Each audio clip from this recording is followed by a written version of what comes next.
and welcome to Firstpost Live, where we bring you the day's top 4 stories from across the world. I am Gushin Garland, live from the Firstpost studios. Let's begin with the headlines. Justice Surya Kant takes oath as India's 53rd Chief Justice, with President Draupadi Murmu administering the ceremony in the presence of Prime Minister Narendra Modi and senior ministers. A suicide bomber kills 3 Pakistani paramilitary personnel and injures 4 others after targeting the Federal Constabulary headquarters in Peshawar. Israel's military chief dismisses and reprimands senior officers after an internal probe finds major failures in preventing the October 2023 Hamas attack that sparked the Gaza war. Belgium faces school closures and major travel disruptions as unions begin a 3-day nationwide strike to protest government spending cuts and proposed labour law changes. And Malaysia plans to block children under 16 from opening social media accounts from next year as the government tightens online safety rules and studies similar age restriction models used in other countries.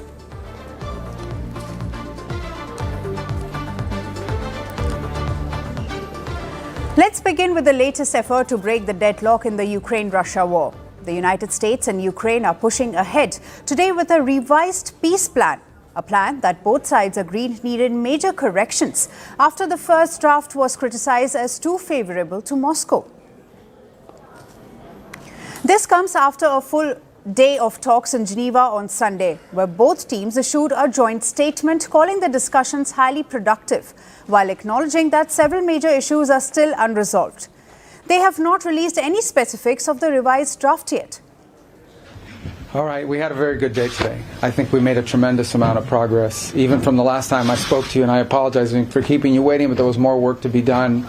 You know, we began almost 3 weeks ago with a foundational document that we socialized and ran by both sides, and with input from both sides.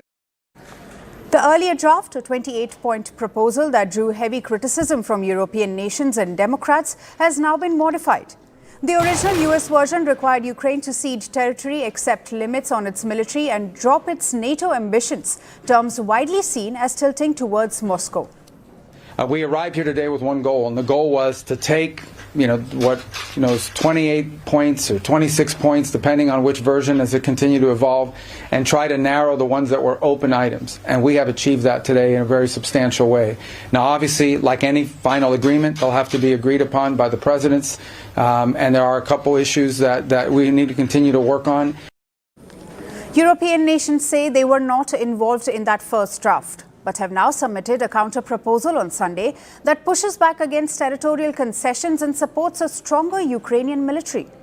The task now is to use the 28-point plan presented by the U.S. government as a basis for drafting a document that is acceptable to all parties, which will be presented by Ukraine, accepted, and used in negotiations with Russia.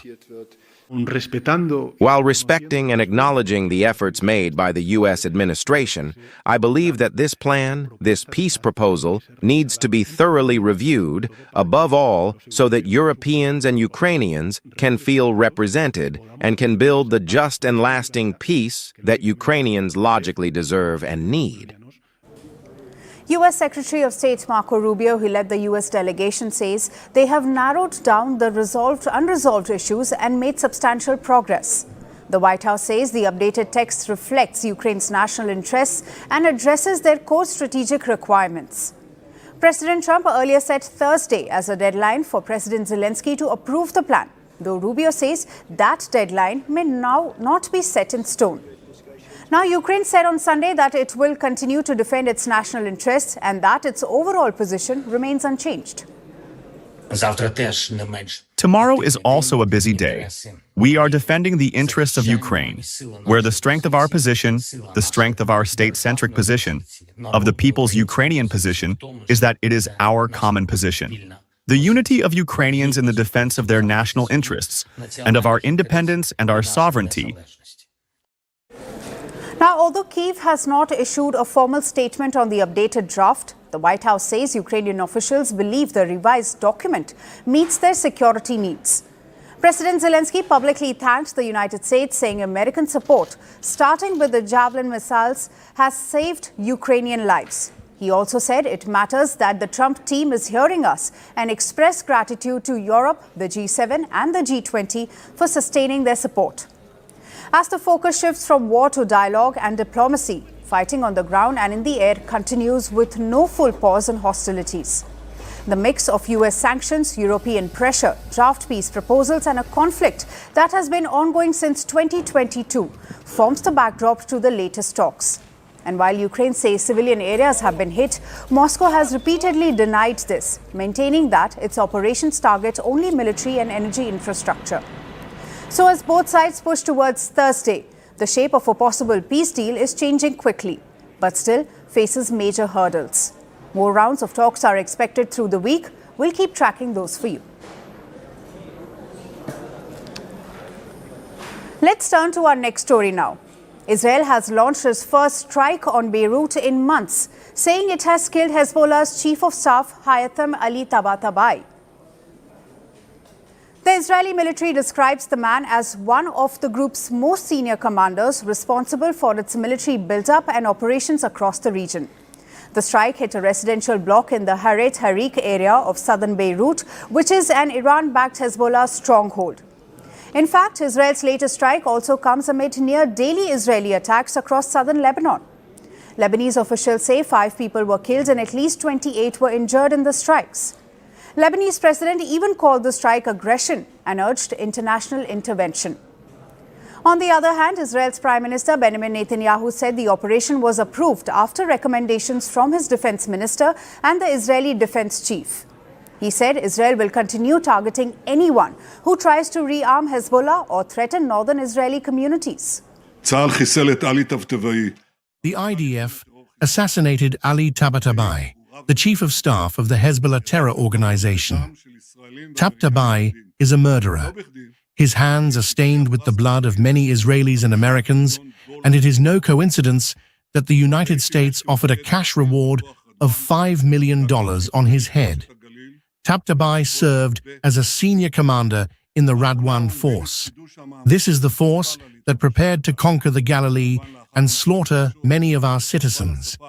Recently, he led the renewal of Hezbollah's efforts to rearm after the severe blows that Hezbollah suffered during Operation Pager, the damage to its missile stockpiles, and of course, the assassination of Nasrallah.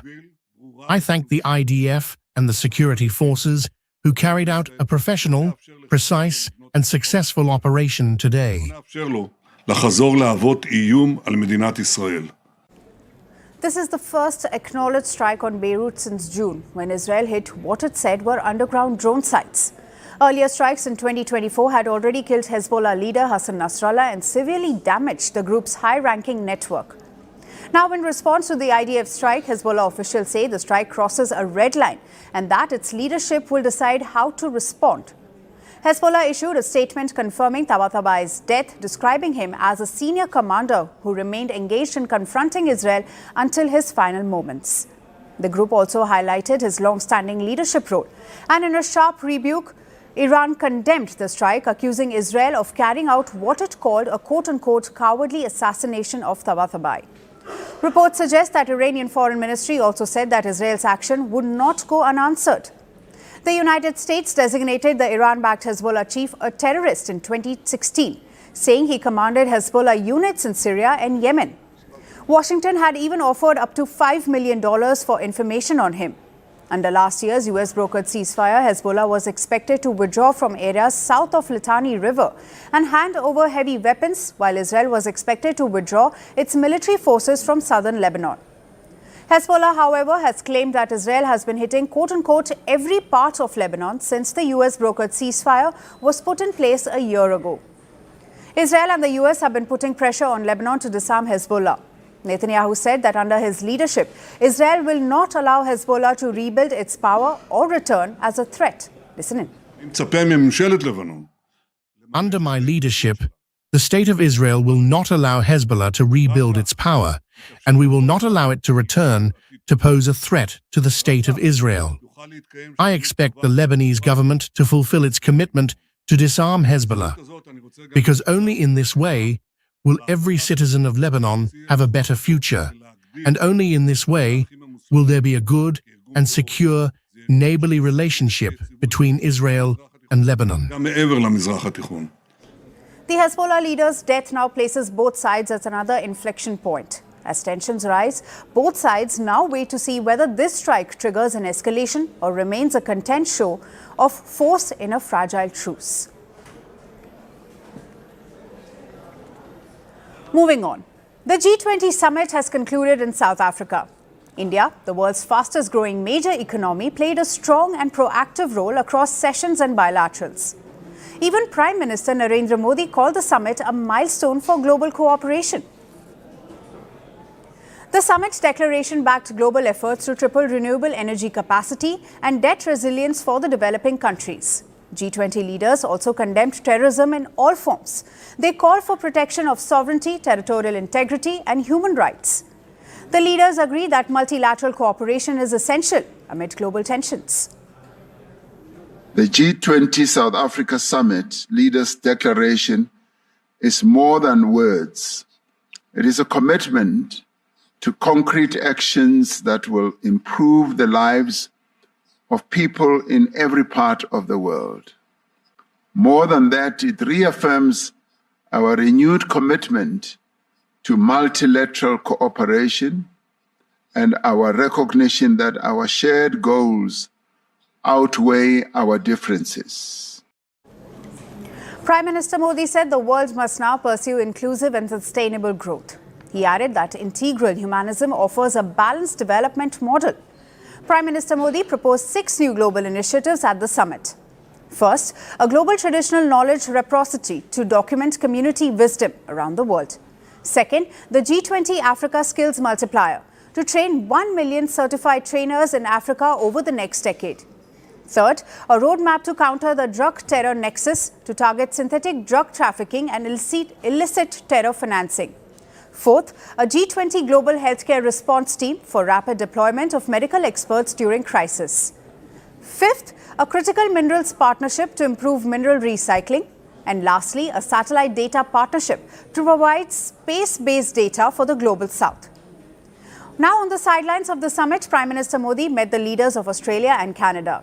The three announced the Australia-Canada-India Technology and Innovation Partnership, which will deepen cooperation on emerging tech, supply chain resilience, clean energy and AI adoption.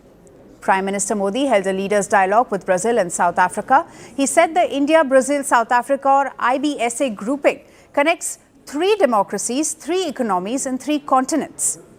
The group reaffirmed its role as the voice of the global south. Prime Minister Modi called the second day of the summit fruitful.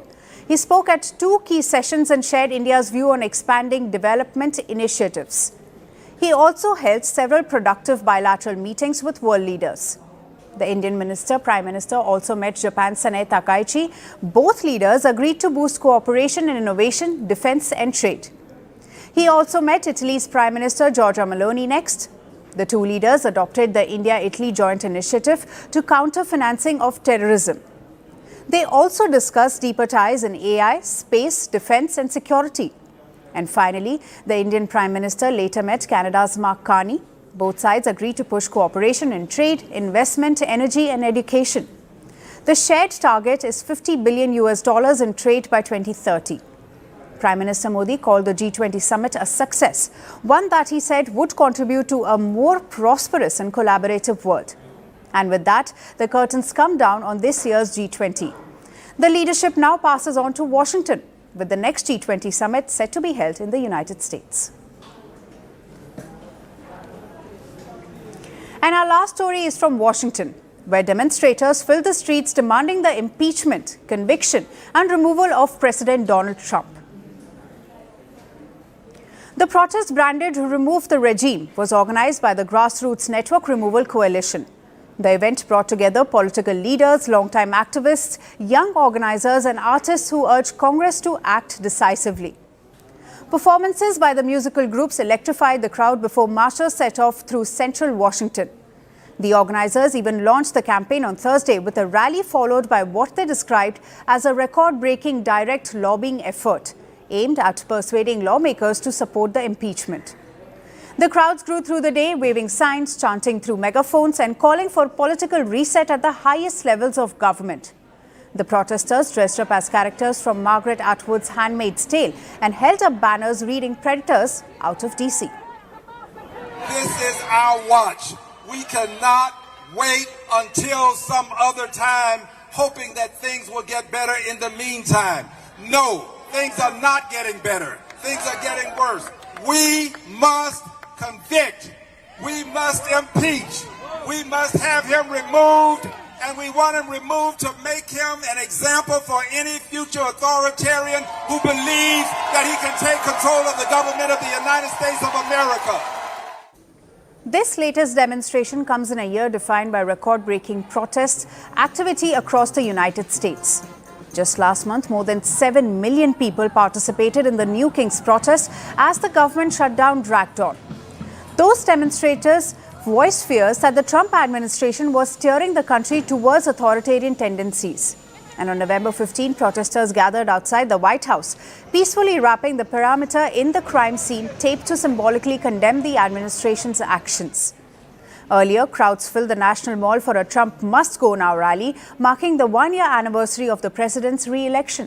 This is the beginning of the fall of his regime, and the winter months are coming and we need to build that momentum, that push. We had a great day yesterday. So today it's a celebration, but, we have more work to do. So we're out here, get to DC, we got to DC.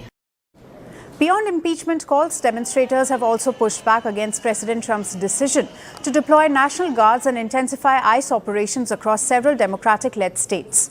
In cities like Chicago, clashes between protesters and authorities have escalated as tear gas, less lethal rounds and flash bang grenades have been used to disperse crowds. And the unrest has not been confined to Washington. In the UK, during Trump's early September visit, activists projected an image of the US president with Jeffrey Epstein onto Windsor Castle. In South Korea, anti-Trump demonstrators staged performances, lying motionless on grass to symbolize the harms of capitalism while criticizing his trade agenda. So, as Washington's latest protest disperses, one thing is clear.